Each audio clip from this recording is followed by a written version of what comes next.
Of the evangelists gives us a different portrayal of the passion of Jesus. Because Matthew simply copied Mark's, we have three different portrayals of the passion. Mark portrays a very human Jesus who is utterly abandoned and despaired, and at the very final moment is rescued by his Father. The disciples in Mark's gospel are portrayed in a very negative light. They fall asleep 3 times. And eventually they all flee and leave him alone. And Jesus' only words from the cross in Mark's gospel are, my God, why have you abandoned me?" Luke is very different. The disciples are portrayed much more sympathetically. They only fall asleep once, and that is because of sorrow. In Luke, 3 times, Pilate says that Jesus is not guilty. The people are on Jesus' side, grieving over what is happening. Jesus in Luke shows much less anguish and is concerned about others, even as he journeys to his death. He greets his own mother. He greets the weeping women. He forgives those who crucified him, and he promises paradise to the repentant thief. In Luke, the crucifixion is an occasion for forgiveness. John portrays a very sovereign Jesus who says, "I lay down my life and I take it up, and no one will take it from me." In John, when the soldiers come to arrest Jesus, they fall to the ground.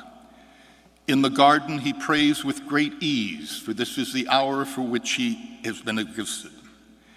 In the other Gospels, Jesus is alone on the cross, but in John, the beloved disciple, Mary, his mother, Mary of Clopas, and Mary of Magdala were all at the cross. His final words in John are the solemn, "It is finished." When we look at the 3 different scenarios for the Passion, it is like coming into this incredibly magnificent room. If you only look at one angle, you don't see the full beauty of the room. You have to look at it from every different angle to grasp the enormity, the architecture, and the art. And the same is true with the 3 different versions of Jesus in the Passion. By proclaiming one gospel passion on Sunday and a different one on Good Friday, the Church is making it possible for people with very different spiritual needs to find meaning in the cross. Are there not moments when you and I cry out, my God, why have you abandoned me?" And other moments when we cry out, "Father, forgive them, for they know not what they do." There are moments we can stand with John's Jesus and be assured that sin and death have no hold over us.